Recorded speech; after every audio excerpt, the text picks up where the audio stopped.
Welcome to Danu on Fire right here on Hi TV, your luxury channel. It seems like a gloomy day and we're checking out the Golden Dragon.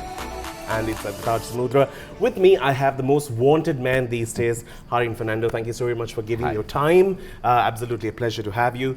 You know that I've never done a show with you. Just radio shows. Yeah? Yeah, you have been just a radio show. Like hard to get. But it's okay. I'm so happy I caught you at this time. It's actually the best time. Thank you. You have taken up a ministry that's just really suffering. What made you say yes to it first, or why did you take it up as a part of your career? Well, I think seriously, tourism is one of our main income sources or revenue generation. So what we decided was, I take tourism and my colleague takes foreign employment, so the foreign remittances come through, and Prime Minister wanted to do the exports, so that accumulates up to 60% of our revenue. So I mean, that's where you need to make a change. So I believed myself I did a slight change in my political opinion for a small time period or small time frame. So I thought, need to take a risk and need to be strong with your balls. That's it. Good. It could be any balls, I mean. Wanted to speak about, okay, so this whole SJB that was formed and was championed, and you were such a key member, like more or less you were the key. And for you to move away from it and sit independently, was it painful? Very painful. I think I went through the worst times, sleepless nights, because I started from the scratch. I mean, from the logo to the color to everything I decided. I'm getting the group to contest. And I handled Sajid's presidential campaign entirely, all the 153 meetings, choreographing it, the music, the wordings, everything I did until the May Day. All the functions of SJB, it was my planning. So it was not easy because, I mean, there was a lot who believed in me as well. But I had to take this decision because I thought, are you going to sink or are you going to swim?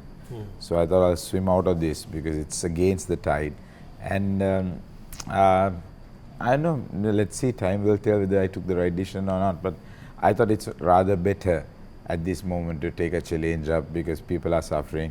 And I'm very proud of one thing. There are certain things that I did which has now become reality. I mean, I stopped eating from Parliament. The canteen is closed now. So first day I did it, then about a week after, I even did 3 friends and had a buck packet inside when everybody else is having buffet. And they felt bad. And then 53 people stopped eating. And then the party leader said to cut that to whole thing out. But the problem is everybody thinks parliamentarians only eat. But there's more than 800 people who work and they also eat. So there's an issue. Yeah. But I wanted to change the perception of politicians, how people are looking. And you know the recent attacks and some innocent MPs' houses. Do you know the worst thing that I've heard about this whole catastrophe that happened on the 9th? Is 2 dogs being pushed into fire I heard and about burning. it actually just a few minutes ago. And it's 2 golden retrievers. They're the loving most dogs, and I mean, that is so painful. I mean, say country and the way things are moving on is in the right direction. So I thought these protests are good, peaceful protests are good, but there are people who instigate different kind of violence through these protests, and that can be detrimental for the country and the tourism industry especially.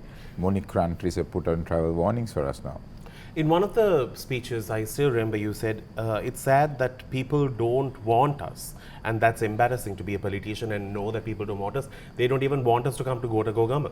Yeah. And when you made that statement, did you feel like this political journey that you have taken has now come to a point where it's a revolution? Like people are seeing a brand new side to politics.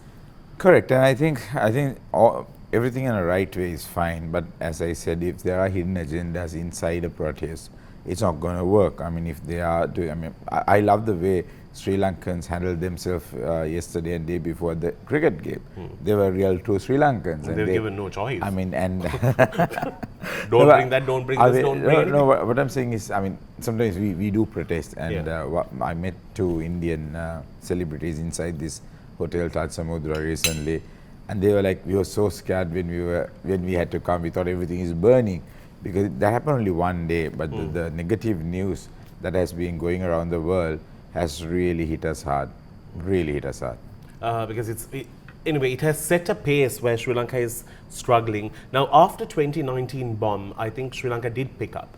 Then we have gone through like a huge COVID drop. issue, Yeah. But do you think everyone blamed it on COVID, saying, okay, we are in this economical crunch because of COVID? Would you validate that point? No, I think we could have handled it differently, and I think we didn't foresee what was going to happen. Like everybody said, I mean, we knew we were going to have a problem paying our debt, so we should have structured ourselves much earlier and be prepared, not until you come at that point and default. So we defaulted now. So when you're a defaulted state, you go down really bad. And now IMF takes time to restructure us. So the moment IMF restructures us, I'm quite positive all the other donor agencies, especially China and India, will help us in a big way, because they need reforms for them to have trust in us paying them back one day. So these are loans.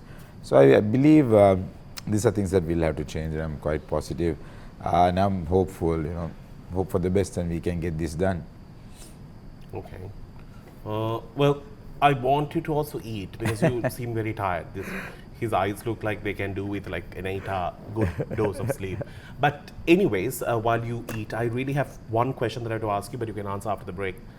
What was the conversation between you and Harin Fernando? What was the dialogue? This is just like the whole, sorry not to bring this here, but you know what Chula told into Pushpika's ear? It's one of those situations. I really want to know. We'll speak about it when we do come back. It's done on time.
Welcome back to the show. We are in conversation with Harin Fernando. So before we went into a break, I wanted to know what was this secret conversation that was quite steamy with Harin Fernando. Now this was quite a trend.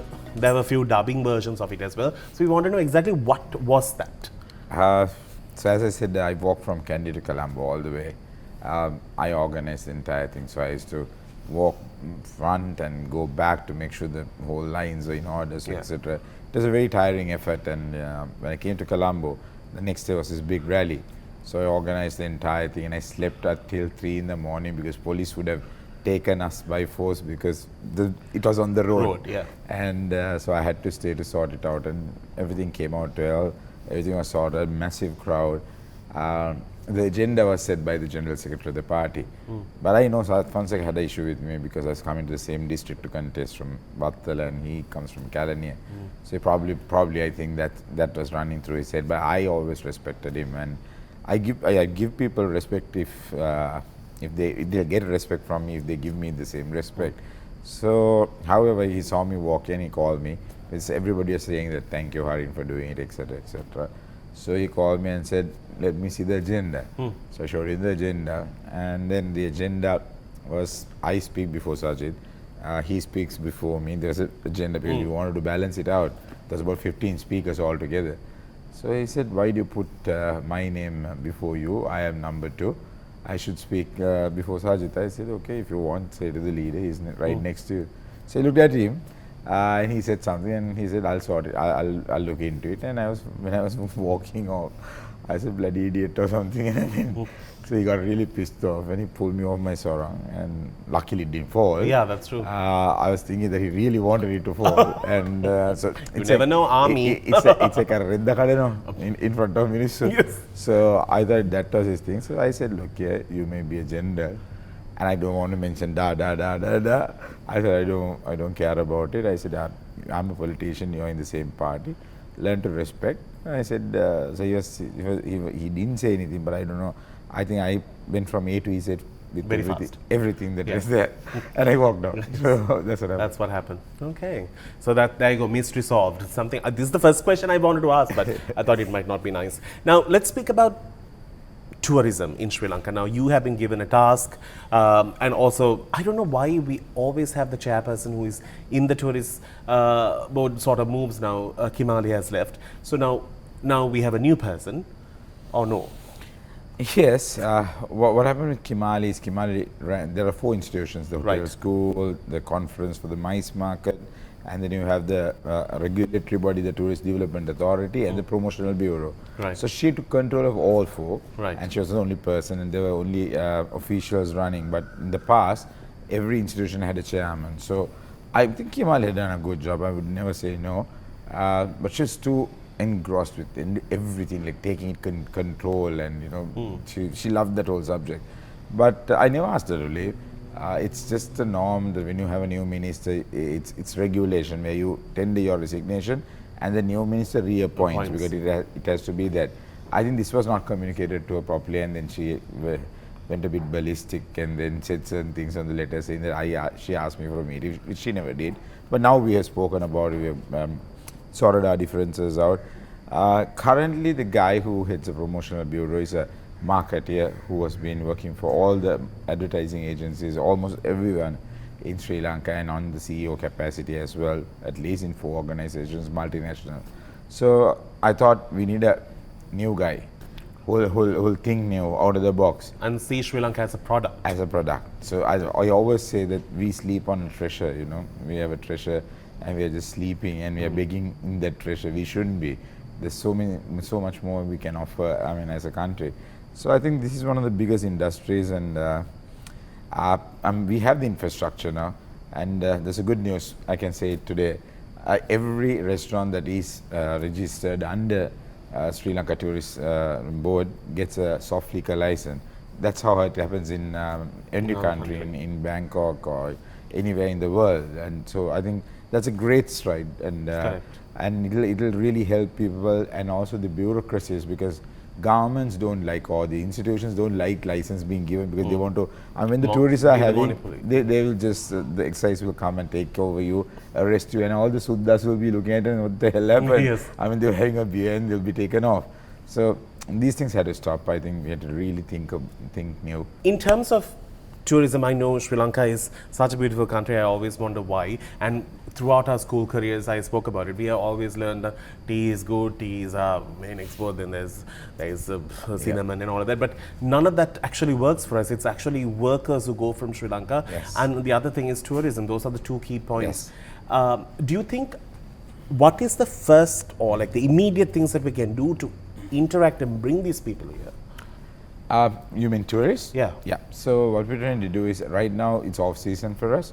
So it's okay for us to rebuild ourselves a This is little the bit. time, yeah. This is the right time. So I'm actually trying to go on my own account to go. I'm going for a wedding. So on that trip, I'm trying to go to Berlin, France, and UK embassies, and invite all the travel agents and actually tell the real story, show some videos, what's happening in Sri Lanka. So they will be ready for bookings in December. So they will take up the bookings.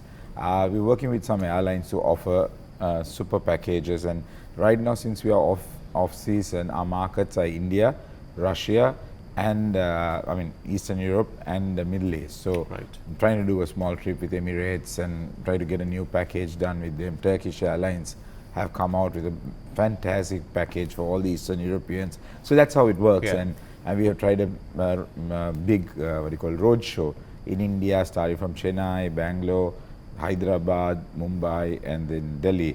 And I've also, Sanat agreed to be the tourist promotional ambassador in India, because he's known to all of those people, and he's very famous all around India. and the mice markets. There's so much of people who comes for events here, weddings. There was a wedding in Sri Lanka. They have got a chartered flight, 150 staff. This is only for the staff, not the guests. Yeah, the 150 staff came on a flight, landed in Matala, function of the Shangri-La, but they cooked. They had their own cooks, they had their own servers to everything. So imagine, sometimes Sri Lanka has marketed ourselves wrong. Yeah. We are capable of doing anything, right? And we have Taj, and those chefs are all trained. So I think we need to go out there and really position ourselves in the right place. So mice market is a huge thing because they can have conferences in Sri Lanka. It's very easy. But then the ecosystem has to work here. The casinos have to be there. The nightlife has to be there, because it'll be much easier for guys who like to have fun who go to Bangkok. And but people who likes to come to Sri Lanka should have some value addition for them. Correct. So and I don't think we are so taboo in talking about it. Like casinos are like always like, don't speak about it. Like, why is that? It's there. We see it every time we drive by. Cinnamon Life, when it comes to life, will have 150,000 square feet of casino space. It's as big as in Singapore, what do you call it, Marina Bay Sands casino. They also has about 140,000 square feet. We have 150,000 square feet. That'll be massive. Imagine the whole vibe there. So, and then that whole around the lake will be restaurants, maybe clubs, nightclubs, so all of this kind of karaoke bars. So I think, give 2 years properly to Sri Lanka to breathe and get some political stability. And that's why I always keep asking, let us work together for 2 to 3 years, all party, govern this country, get it on a national policy, and then the country will run itself. The government does not have to involve. You need to let people do their businesses, just build that ecosystem around them. That ecosystem has become a problem. We are going to speak about it. Now that's where all these divisions started, then jumping off seats and all of this drama. Let's speak more about it because I wanted to know his side of the story. When we do come back, do stick around. It's Danu on Fire and it's time to eat.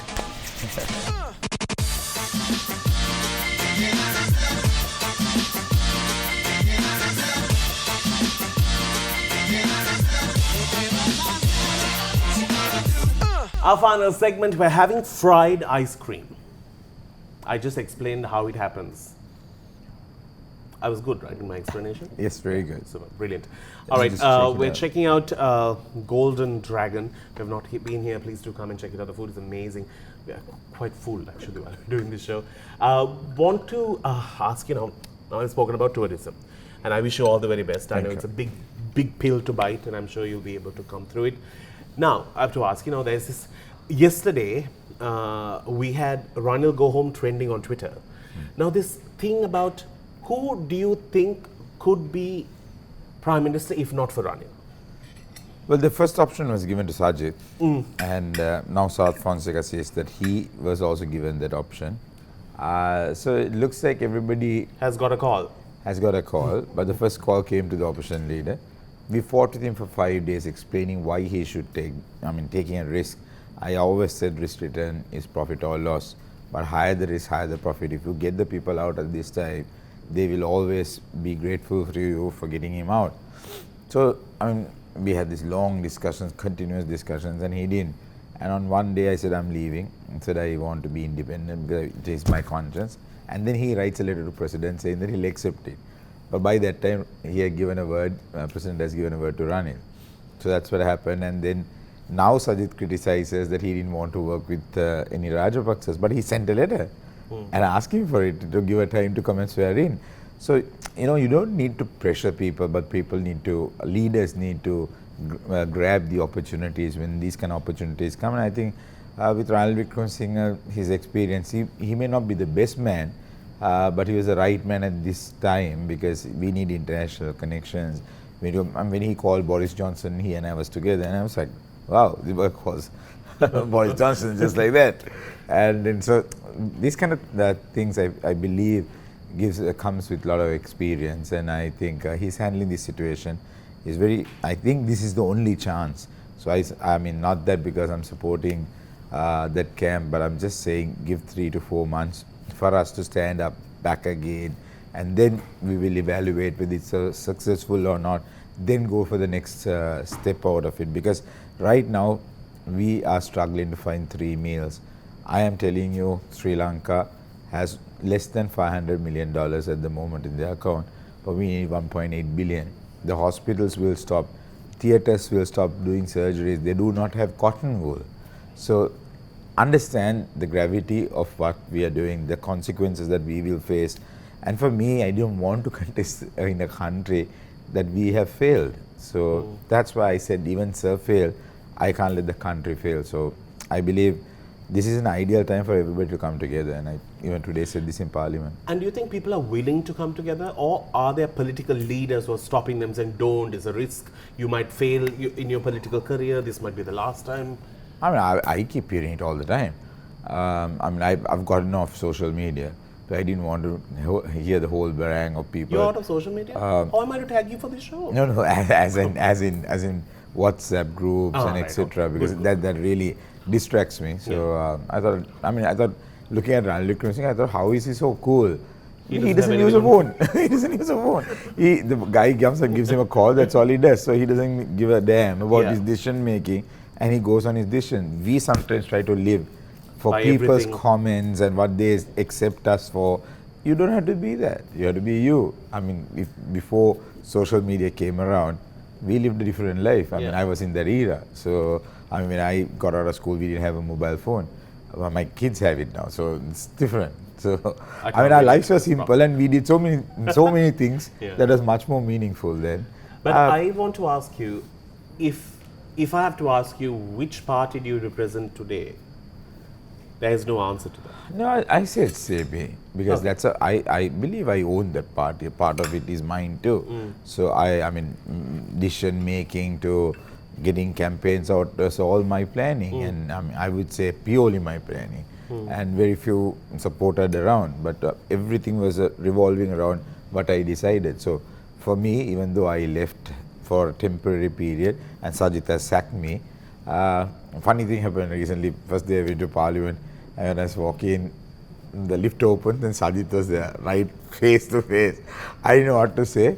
He looked at me, he said, good morning. I said, good morning. And I walked away. That was the weirdest part that happened out of all This these is literally things. like a divorce. It was like a divorce. It's like a separation, I would say. I haven't signed the divorce. It's like a separation. But do you so think I can go for it. Do you think there'll be a reunion? Do you think UMP and SJP would merge and become UNP? For people, I believe, again, people go back to the old party. It's two parties, the main parties. The Pohoto will fade away. They'll go back to SLFP, and I think SJB will fade away, come back to UMP. So I think, temporary politics will end, but the next government will be with somebody who's on that old system. But right now, I believe the next parliament will not have a majority of 113. Right now, any party won't get it. So it'll again have to be a coalition in Sri Lanka. But I would love to see some younger generation coming in. I also keep an option open of forming a party where everybody have to be less than 45 years, have to have A levels and be or at least hold a degree. And they have to eyesight. retire by 65. And that kind of a thing. So let's see how it all goes. Final question I want to ask you. So we have no deal Gama, we have Gota Go Gama. Are these things affecting the tourism arrival? Well, it's how it's reported. I think that's why I think Ryan tried to make a funny comment and saying you can come to Sri Lanka, go hold a boat at Gota Go. He was just trying to make funny, make it light, but it didn't come out well. Yes. And unfortunately, I think it's his tone. Yeah. So he was seeing the light side of it. Like, you know, it's fine. These protests will stay here, but it's good. I mean, if you go to Piccadilly Circus or in London or anywhere, you see these kind of guys staying for days, months. I mean, even in USA, people protest, and the country moves on. Yeah, true. So I think Sri Lanka will have to get used to it, having Gota Go Gama, but the country will run, and then tourists will come, and there might be an attraction as well. Correct. So you never know. It is one of the most trending hashtags that Sri Lanka has ever produced. Correct. Before we wrap things up, who has used the most uh, unknown English words? Was it RW or Sajid Premadas? I could use some big words Sajid used now to answer that, but I won't. Use will you? So it's Sajid Premadas, I would say. There you go. Thank you. Just wanted to check, who uses the bigger words. All right, on that note, thank you so very much for being here. I hope we were able to find some answers. I like to keep things light for the only reason, there's so much for us to be sad about and be upset about. Whenever we can, we need to find a way to smile and enjoy the moment and live life with whatever difficulties we have around us. Thank you. I know you have a huge task ahead of you. I wish you all the very best for your India trip and the tour that we're trying to promote Sri Lanka. So put the word out there, tell everyone to come down. It's still a lovely place. These hotels serve brilliant food. If I may say just one thing before you say it, I say Sri Lanka can. So I'm sure Sri Lankans watching abroad and here, we all can if we go together. Yeah. If Yan can, so can you. If Yan can cook, there was a show like that. On that note, we're going to wrap things up. Have a good day and thank you so much for joining us on Dialog Ch.